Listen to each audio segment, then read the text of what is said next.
Hello. Hi everybody. I hope you are there and you can hear me okay and see me as well. I can see a few names in our chat already. A few waves. Hello guys. We have Sarah who's joined us. I can't understand what you've written, but I see a little sad face. What did you say? Hope you're okay. Hello to B Bread. Welcome. And Sylvia Gallagher. Lovely. And we also have JY, one of our regulars. Welcome back. And Miryu. I hope I'm pronouncing your name correctly. I haven't seen lots of your names before. So yeah, welcome. Glad to see you all here with me today for this lovely Britsent live stream. This is a live stream we do once a month. It's completely free. And yeah, you can join in and hopefully learn some new things today with me and practice your listening skills and chatting in the chat box. Let's see who else there is. KH Story, welcome. Definitely seen you here before. Hoen or Soyen, yes, long time no see, definitely. Welcome. Hope you're okay. And Dalzim, another new name. And Hoha as well. Lots of new names today. This is amazing. Hope you're all okay. This is actually going to be the last live stream for a little while, at least from me. So I've been doing this live stream for a long time. I think we started it in 2020. And yeah, it's been a regular feature on the Britsent channel. But yeah, this is going to be the last one for a while. I'll tell you the reason at the end of the live stream, so stick with me. Nothing's wrong, everything's good. But yeah, I will let you know later on what's happening. Hello to Bradley, welcome, hope you're okay. So today, because it's kind of the last one for a little while, whilst I take a break, I thought this live stream could be like a kind of Q&A. So if you have any questions that you're dying to get answered today about English language, about culture, anything you want about English, please feel free to write them in the chat and I will do my best to reply to all of you. But there are some questions that some of you have already sent in before this live stream.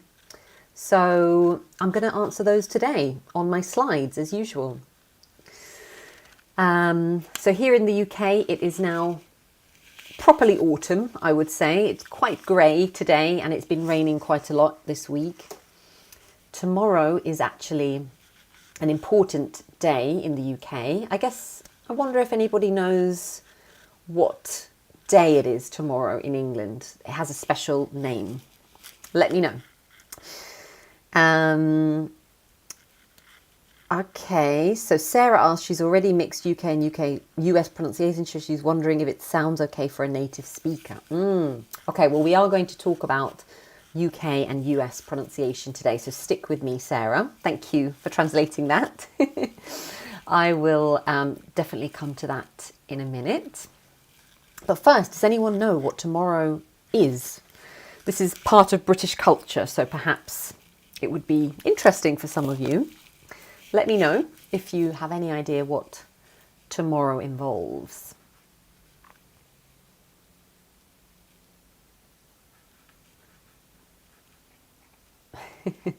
Let's see if anyone can guess. In the meantime, I will share my screen as I normally do with your questions. We're going to have a look at those questions together. So here we go. Just sharing it now. Hopefully you can see the first screen there. Your questions answered. JY says tomorrow is Wednesday. Yes, that is right. But Gian, you got it right. Guy Fawkes night. Well done. Yes, Guy Fawkes. Guy Fawkes night. Exactly. Well done, guys. Yes, yes, yes, yes. It has a number of different names. The 5th of November is called Bonfire Night, Guy Fawkes Night, Fireworks Night. You can call it any of those things, really. But yes, we have a special poem that we always recite at this time of year. I don't know the whole thing, and so I won't bother, but I'll just say the first line. So we say, remember, remember, the 5th of November. And it rhymes, obviously. So remember, remember, the 5th of November is related to this historical day. And on this day, many, many, many years ago, a man called Guy Fawkes, so Guy was his first name, and Fawkes was his surname. Him and his kind of gang, you might call them, tried to blow up, to explode the Houses of Parliament in London because they were opposed to the king at the time. So they tried to blow it up, but they did not succeed. Luckily, they were caught beforehand, so there was no destruction to the building. And so to commemorate this day, every year we have fireworks on this day, and we also burn an effigy of Guy Fawkes. So it's like a big fire, a bonfire with like a puppet of Guy Fawkes on it. And yeah, it's just a little bit of tradition here in the UK. I think it's only done in the UK. So I thought I'd share that with you. And that is tomorrow, Wednesday, the 5th of November. Yes. JY has asked a question because lots of you have been saying hump day. Yeah. Do British also use the term hump day? Yeah, I think it's more used in the UK, in the US, this phrase, to be honest. I have heard it before. And maybe some British people do use it because, as you will find out, our language is being influenced a lot by American television, you know, Netflix and things like that. So yes, we are incorporating more American terms into our language in England. But yeah, I think hump day is more of an American term, like that midweek day, I suppose. So let's go to your questions. Let's have a look at the first question that somebody asked in advance of this live stream. But feel free to ask other questions along the way. I want you to participate as much as you can. Let me know if you don't understand something. If you need more clarification, just let me know, any problems, and I will answer them. So the question that I want to answer first is about slang. So somebody asked, what are some common slang terms that British people use every day? Okay, so if you're not sure what that means, slang, it just means like informal phrases and words that we use in conversation. So my answer is there are loads of slang words that we use every day. It depends on the context that you're in, the theme that you're talking about, the subject that you're talking about. But I have chosen my top 5, I would say. So I would say the 5 most common words that we use in everyday life. We don't even really think about them as being slang, really, because we use them so much. So I thought I would share these with you. We can have a look through and you can let me know whether you've heard any of them before. JY says, tar just popped into my head. Yes, tar, T-A. Yes, that is an unusual one. If you've never heard it before, you might be like, what on earth does that mean? Tar, it means thank you. It's another way of saying thank you. So somebody might say, I don't know, can I borrow your phone? Sure, here it is, tar. That means thank you. Yeah, I don't say it myself personally, but I know people who do use this. Obviously, everyone has their preferred words as well, remember? So something that someone else might say, I might not say, and vice versa, just because it's not in my preferred vocabulary. But yeah, tar is a good one. So my top 5, let's have a look. So the first one has got to be mate. Have you guys heard this word before? I feel like you might have heard it before, but I wanted to share it with you in case you're not sure how to use it properly. So mate is a noun, and the meaning of mate actually is friend. Okay, and we use it to refer to a friend. So if you say like my mate, then that means my friend. Or it can be used when you greet someone or when you thank someone as a kind of friendly term that we use. But it's often used by men with men, I would say. It's not that commonly used amongst women. I don't really say it myself, so yeah, as a woman, I don't really say it, but I have heard men saying it all the time. You know, men say it a lot of the time, but women not so much. I'll give you some examples, so let's have a look at this. For example, if you want to just refer to your friends, you could say, I went out with some mates last Friday. Mates meaning friends. Or you might say, my mate Steve is coming round later. Okay. JY has asked, is there an alternative term for women? Not really, no. Not really. We don't really have a specific word. I mean, you can use it if you want. As a woman, you could say like, I'm going out with some mates this weekend. That's perfectly fine. But it's not that common to use it as a greeting. Or, you know, like to say like, thanks mate. Like it's not that commonly used by women. I'm sure there are some women who might use it, but it's not that common.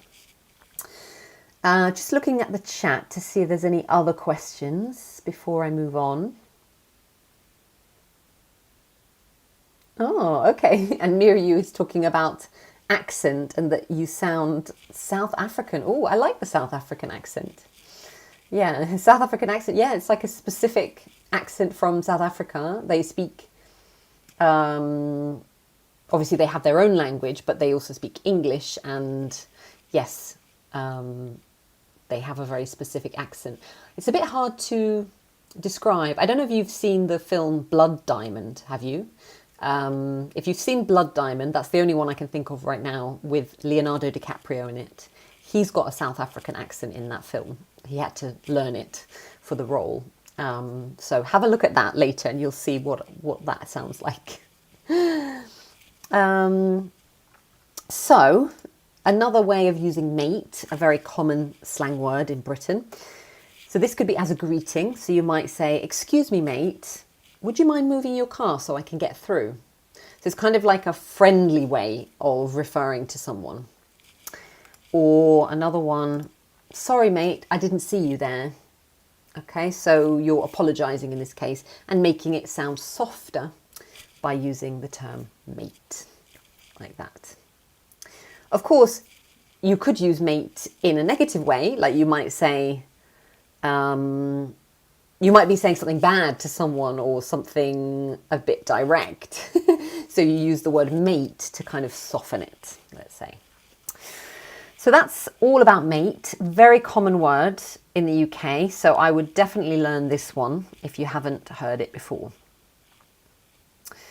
Ho has asked, I know I'm sorry can be used to show sympathy, not just apologies, but where's the limit? Well, sorry is used a lot in the UK, honestly. We use it all the time, even when we're not really that sorry, or we shouldn't need to be sorry, honestly.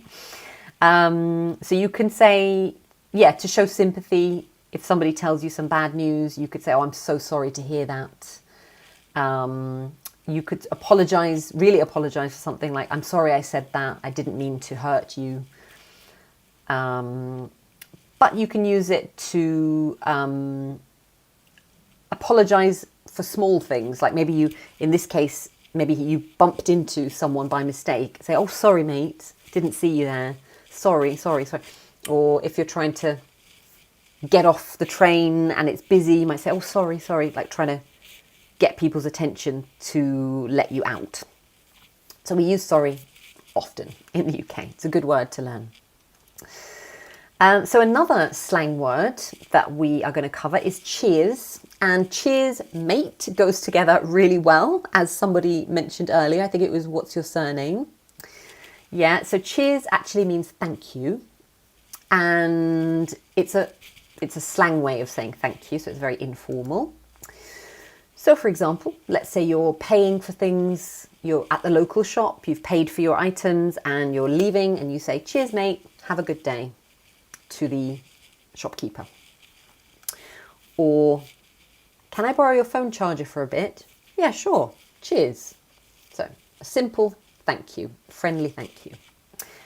Of course, cheers is also used, as you probably know, when we clink glasses together, if we go out for drinks. or we're celebrating something and we start drinking, we say cheers, but we also use it in this way. So it's a different usage of the word cheers. Are we okay so far? Let me know if you have any problems or questions in the chat. I'll try and get to all of you.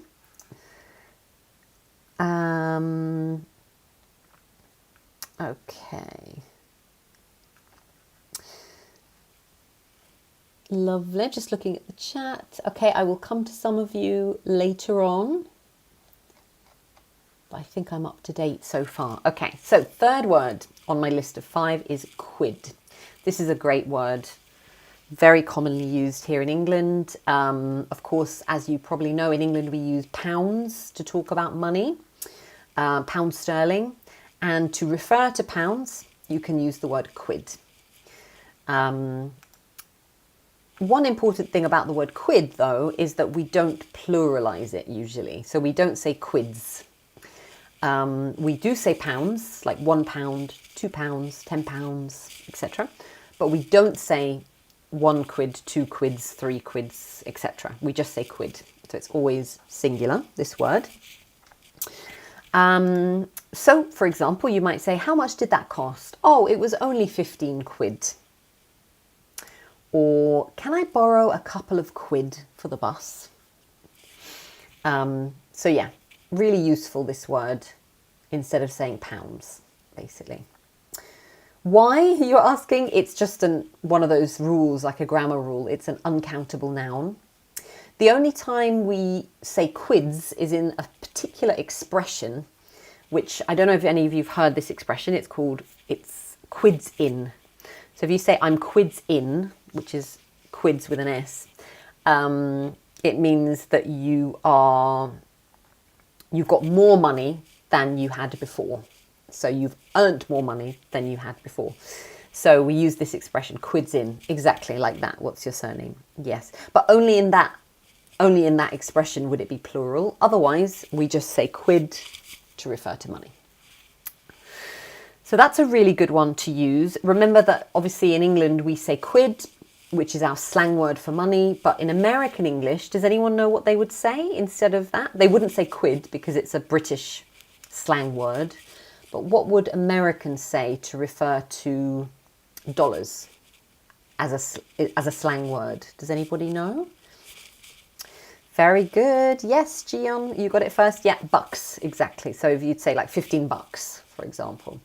But we wouldn't say that in England, so don't say bucks here. Because, yeah, we don't use dollars. That's it. Very good. Well done, guys. Mio has asked, can I use quid in a business setting? I would use it amongst, colleagues and things that you're friends with. Maybe you're just talking about personal life, perhaps, or something. But I wouldn't really use it to talk with a client or something like that. Like if you're discussing money with a client or fees or something, we would just say pounds. I hope that helps. Okay, let me just look at the chat before I move on to the number 4. Hoha says, I have a question about that. I know it can mean that thing, but I'm curious about when we use that to connect 2 clauses. I want to learn how to use it naturally, long as that. Yeah, I mean, it's quite a tricky one, that one. It's a deep subject, so it would take a little bit of time to explain. But I think the other meaning that you're thinking of is probably when we use that as a relative pronoun. For example, the book that I read was really interesting, for example. So that is connecting there.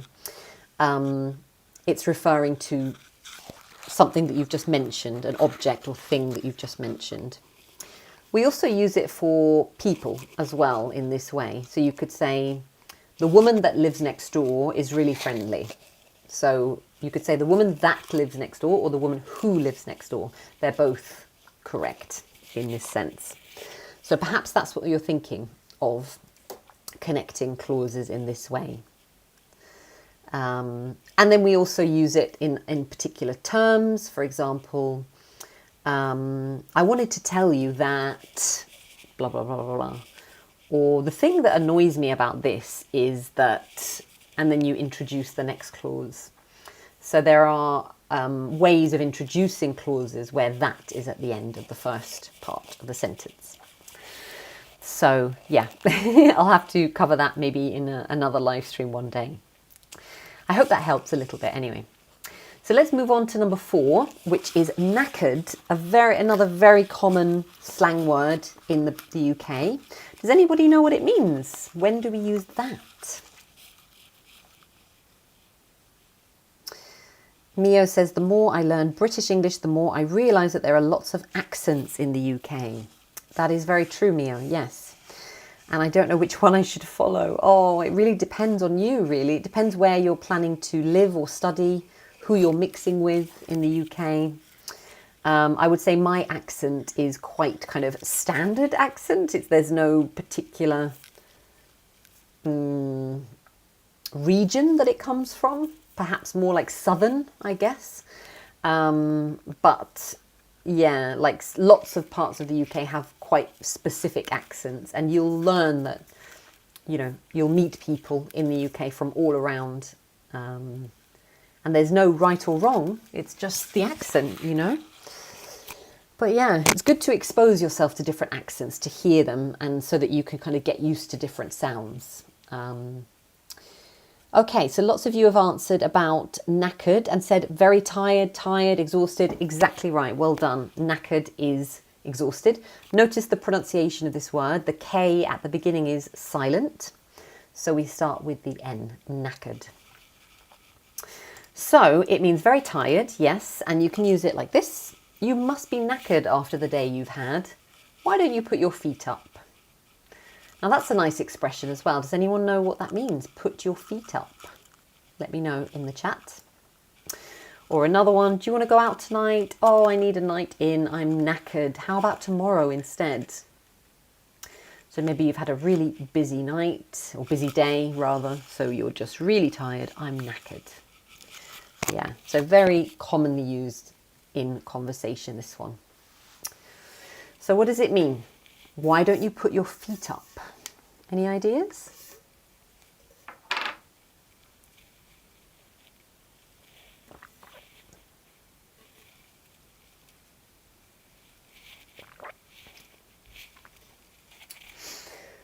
Get a rest, Gion says. Yes, very nice. That's right. Relax, exactly, yeah. I would probably just say rest or relax instead of take a or get a. Rest, relax, yeah, put your feet up. Well done. Very nice, guys. Okay, the last one is bloody, number 5. This one is a bit of an offensive slang word. It can be offensive, so be careful how you use it. And you've probably heard it before, I imagine, maybe in some British films. But it can be used as an adjective or as an adverb.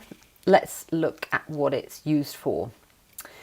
So it's kind of like a word used for emphasis. So you're emphasizing what you're about to say. So if you have an adjective, for example, what's your surname says you are bloody annoying. So annoying is an adjective. Instead of saying you're annoying, you're bloody annoying is like emphasizing the word annoying. Okay? So it's like very annoying, I suppose. So if you're angry or you really want to emphasize something, you can use the word bloody. It's got nothing to do with blood though, okay? So we're not talking about blood. And you've heard it a lot. Oh, have you? Yeah, I think it's one of the most common ones that you might hear a British character saying in a film. It sounds a little bit rude. Yeah, it is a bit rude. I wouldn't use it, you know, with someone I didn't know really, because it's a bit vulgar. But it's not as bad as saying the F word. No, what's your surname? Definitely not. It's better than saying the F word. So you might say, for example, and this is a positive usage, so this is just emphasizing the word well. She did bloody well to pass that exam without studying. So in this case, the person is complimenting her, right? Saying she did well, she did really well. Instead of saying really well, saying bloody well to pass without studying. But if you're annoyed, you might say, oh, that car is a bloody nuisance. There's always something wrong with it. Okay, so yeah, you can use it with a lot of things, positives, negatives. It's an emphatic word, let's say. Bloody nice. Yeah, you say, oh, that was a bloody nice steak, for example, if you go for dinner. Or a bloody nice meal. Yeah, a bloody good meal. Is it funny if a foreigner says bloody? Well, that's an interesting question, actually, because I sometimes find that if you are not very fluent in the language, but then you use a word like bloody, which is quite an advanced word, I guess, it could sound a little bit out of place, like it doesn't fit in your vocabulary. So I suppose, yes, if you're not a native speaker, you can still use it, but I would probably advise you to use it only if you're feeling confident in your language skills, you know, like if you're getting like good, you're getting advanced. Because it's a little bit strange if there's like a beginner or somebody whose English is not quite good enough yet. And they start using words like this, because it just doesn't really go together. Does that make sense? I'm not trying to be mean or anything like that. And some people think that their English is not very good when actually it is. So it's all relative, I think. But yeah, it is a little bit strange if you're a beginner and you use these words when you can't really, say like a grammatically correct sentence. Do you know what I mean? I hope that makes sense. Miryu says, I heard this funny expression, rotten headache. Oh yeah, I guess, yeah, rotten headache. So if you want to say a very bad headache, you could say, I've got a rotten headache. Yeah, very nice. Okay, moving on to a different theme. So we talked about it at the beginning a little bit. Some of you were asking about US and UK language. So yeah, I think it was Sarah who was talking about pronunciation or asking about pronunciation. So yeah, one of the questions that came in earlier was, is it better to use British vocabulary in the UK? Or is it okay to use American words? So my simple answer to this would be, it's better to use British if you can. Yeah, so if you're able to, if you know the British equivalent for these words, then I would probably advise you to use those if you're in the UK. Because if you didn't and you used a very American sounding word when you're speaking to someone in Britain, they would probably pick up on that. They would notice it quite a lot. Yeah, it depends who you're speaking to as well. Some people might even correct you, especially the older generation. They might correct you, or maybe they wouldn't know what you're talking about. That sort of thing.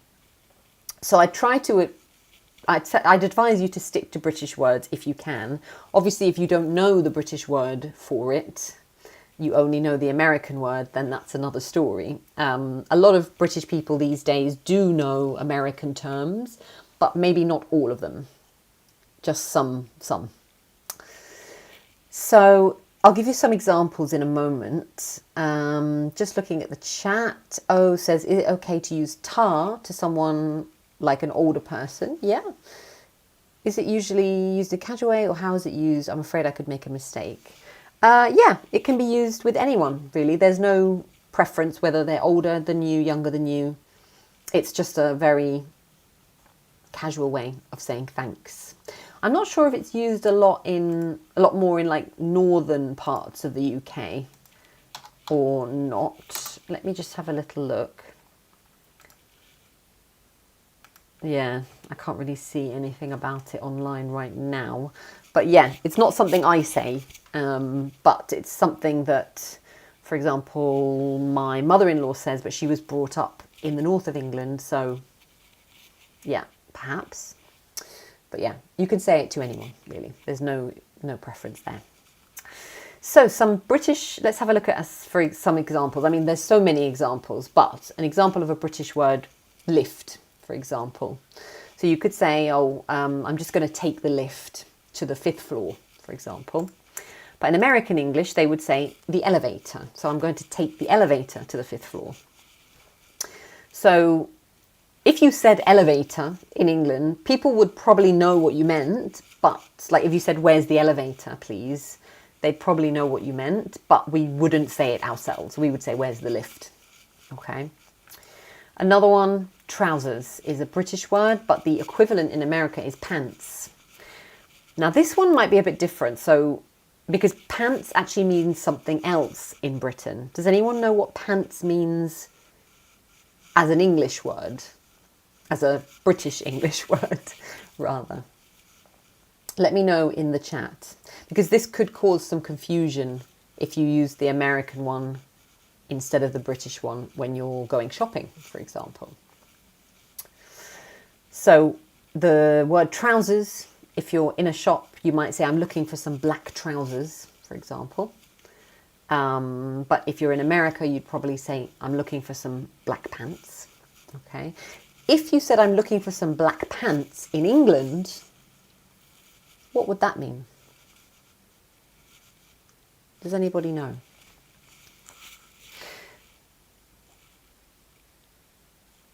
You're very welcome. Oh, no problem at all. Bradley says mailbox, postbox as other examples of different words. Yeah. Which one is the British one then? Mailbox or postbox?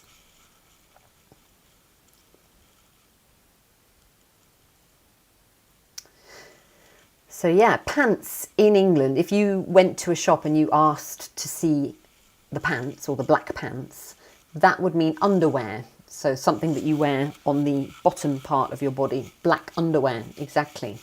KH story, that's right. So it would be a different thing entirely. So just be careful with that one. And yes, postbox is the British word. Yes, Bradley. Yeah, we don't say mailbox here. Very good. What's your surname? And JY have both said the same thing. Parking lot versus car park. So which one's the British one? Would you say car park or parking lot in the UK? Let me know. Here's another one, a British word, crisps. Like if you get a bag of crisps. But in America, they would call this chips. Again, chips are different in the UK. So here we're talking about, like, you know, the packets of like potatoes that you buy with different flavors, crispy ones, and they're not hot. These are crisps. We call them crisps because they're crispy, by the way. But Americans say chips, potato chips. But in England, chips, if you ask for chips, you're not going to get crisps. You're not going to get what the Americans think are chips. You're going to get something like French fries. So they're hot.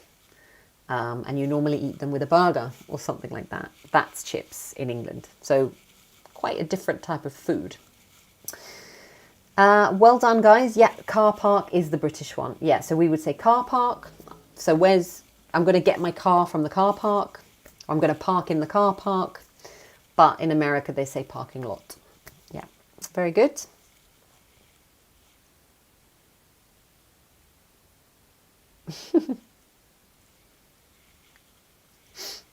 English is from England. Yeah, you tell them what's your surname. You're right. English versus American. But we don't normally say American. We say American English. Yeah, British English, American English. We talk about different Englishes. So American English, British English, Australian English, etc. Yeah. Another one is wardrobe, by the way. So where do you keep your clothes in your bedroom? You keep them in the wardrobe. But in America, they don't really say that. They say closet. I'm sure some of you might have heard this word, closet. But we don't say this in England. That's another one. I think I have one more. Oh yeah, holiday, British word, vacation, American word. So I would say I'm going on holiday or I'm taking a holiday.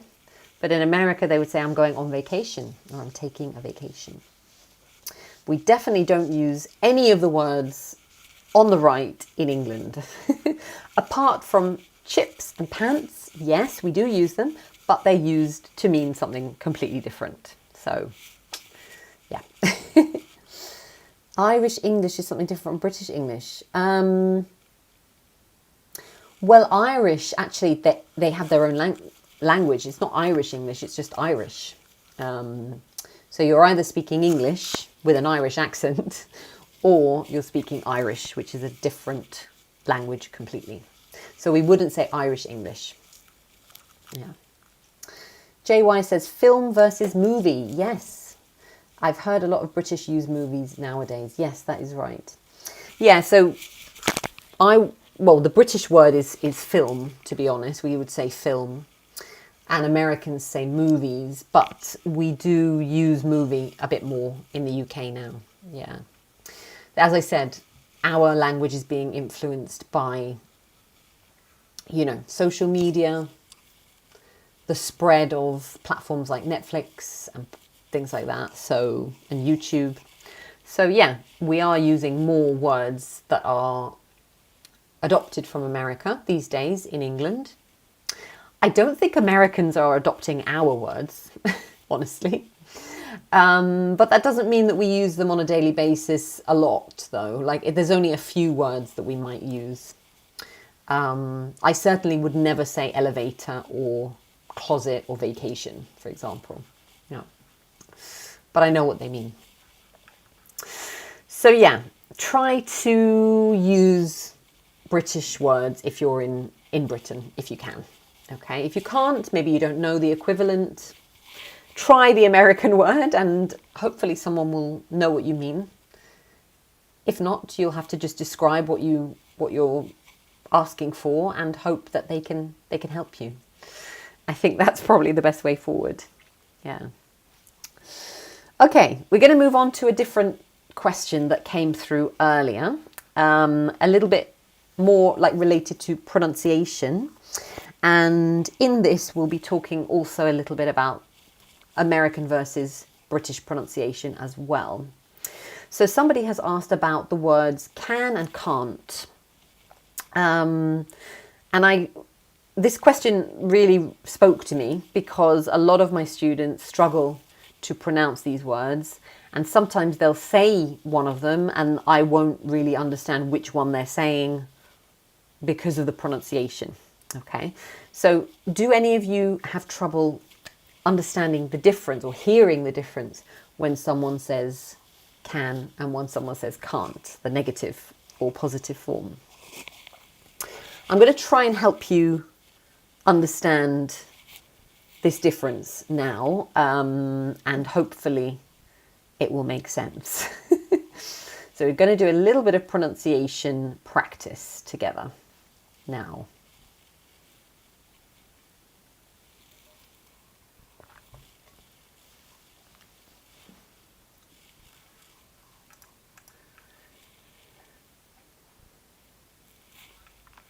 Right, so let's have a look at these words. So the answer to the question of whether British people can distinguish between them is yes, they usually can, but you need to be able to understand there's a difference between the strong A sound, like in the word can, and the weak A sound. So there's two ways of pronouncing can, basically. So let's start with the positive word, C-A-N. This word has two pronunciations. It has a strong version and a weak version. I'll show you what that looks like. So can either be pronounced as with a weak A sound. So if you look at the first point, do you see that kind of symbol in the middle? It's like an E, but it's upside down. This is a schwa. Maybe you're familiar with this sound. Hopefully you are from our live streams, because I've talked about schwa a lot in the past. It's a weak sound used in English, and it's used in a lot of different words and places, especially in connected speech.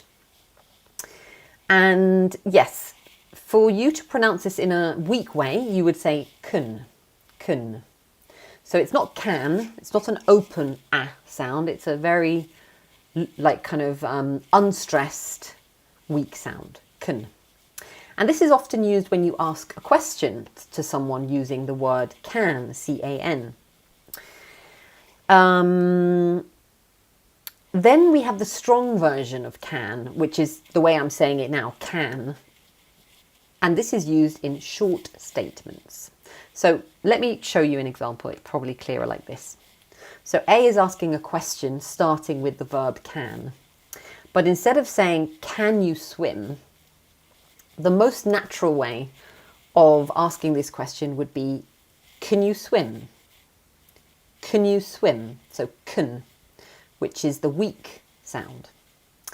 And then B, in the answer, in the statement, the short statement says, yes, I can. So this time we're going with the strong A sound. So it would be completely wrong if you said, can you swim? Yes, I can. That would not work at all. You have to say, yes, I can. Because in this case, can is the main verb, right? It's there's no other verb after can in B's answer. So you have to pronounce it clearly. Yes, I can. Okay? So, but in the question, can you swim? Swim is the main verb. Can is just helping that verb. So it's weak. Do you see what I mean? So, try and practice it with me. Can you swim? Yes, I can. Do you hear the difference between those two? Same word, two different sounds. The weak sound, the weak can, let's say, is also used in sentences, not only in questions, where can isn't the main verb. So if you look at the sentence I've written at the bottom, talk is the main verb, not can.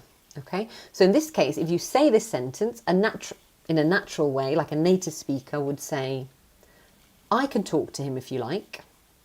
I can talk to him if you like. So do you hear the can? It's so weak, it's so soft, it almost disappears. And talk is the stronger verb. I can talk to him if you like. So can, like that.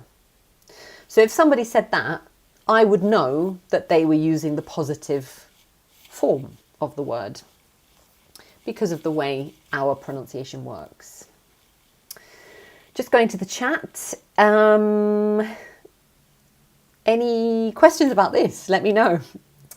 JY says Korea versus Korea. I often get confused with these two words. They sound like the same word. Yeah, they do sound a bit similar, don't they? In British English, obviously. I'm sure you pronounce it differently in your countries. That's the name of your country. I'm just thinking if there's any difference. So if I would say I'm going to Korea. I'm going to Korea. And she has had a long career. Yeah, it's the same. It sounds the same. You're right. So I guess it would just be the context that would show you which word you're using. Okay. Okay, so O says that in an American accent it would be harder to distinguish between the two. Yeah, I think it would be because they pronounce it... I think they pronounce... I'm not sure if they say kun in American pronunciation. I think they use the open a little bit more. But let me show you something about the American one with the negative form. So if you look here, in Britain, if you're saying the negative form of that word, we would say can't. Now, Americans don't pronounce it this way, okay? So they would say can't. So they use an a, that open a, the same as the positive form of the word can. They would say like can't, you see. But we don't, we say can't, I can't.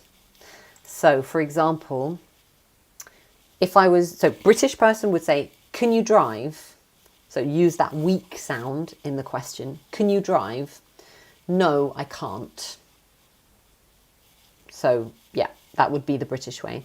If you were American, you might say like, can you drive? No, I can't. So it's more it's more like open So it's quite different to how we say it in the UK.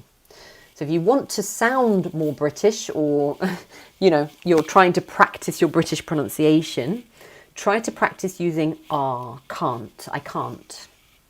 Okay, and that would be the negative form of that word. And then also you can practice using the weak and strong can form, as I've just shown you on the previous slide.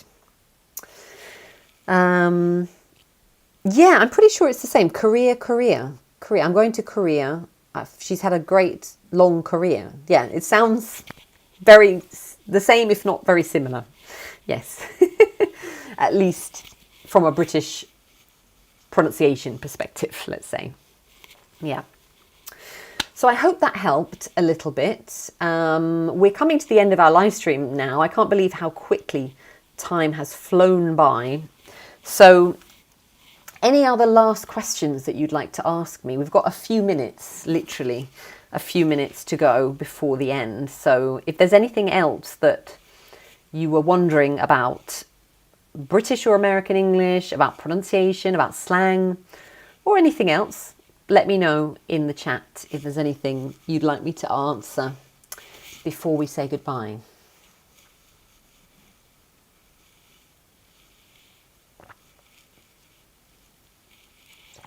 I can't believe it either, Soyun. It feels like I just started the live stream and now it's come to the end. It's crazy. JY has said, is there any suggestions to practice British accent? Well, obviously Britsent provide a lot of content on YouTube which is focused on British English, so that's always a good place to go. But also if you go to like BBC Learning English, anything on the BBC website, there's a lot of British accents that you can hear there. So podcasts, news stories, audiobooks, things like that with a British accent. So it's always useful to listen to the accent like that. And of course, I would recommend watching any British films or series so you can hear how different British people pronounce things. And remember, there are lots of different British accents. So, yeah. Okay. Thank you for your questions. Thanks for joining me. Lots of you are asking me if I'm coming back and when I'm coming back. Well, actually, the reason I'm going away is because I'm having a baby. So, yeah, I am due, my baby's due at the end of November, so quite soon. And it's my first baby, so I don't know what to expect really. So yeah, that's the reason why I'm taking a break. So yeah, I'll need a few months, I reckon. I'll need a few months to get into the routine of being a new mum. Thank you guys for your congratulations. That's very sweet. That's lovely. So I just wanted to let you know that I will be coming back to Britsent. But yeah, it will probably be later on next year, I guess. Spring, summertime. And yeah, I will be back with my live streams for sure, and with my lessons as well. Thank you for your congratulations. Yeah, little Stephanie's coming. Oh my goodness, watch out. And boy or girl? Well, actually it's a little girl. We are expecting a little girl, so maybe a little Stephanie. Yeah, I'm very excited, but also quite nervous, which is normal, I guess, at this stage. But yeah, a new life begins very soon. So yeah, I will definitely be back to Britsent, but I can't tell you exactly when. I'm sure that they will let you know once I start the live stream up again. And if there's other live streams in the meantime. But yeah, I hope you've enjoyed the ones I've given you so far. It's been my pleasure. I've always enjoyed doing it and seeing a lot of the regulars in the chat. So yeah, lovely to have this last live stream with you for now. But I'm not going to be gone forever. I will see you at some point in the nearish future, I guess. Well, I'm going to end here. You guys take care of yourselves. And yeah, we will be in touch later on. Take care, guys. Thank you for joining me. Bye.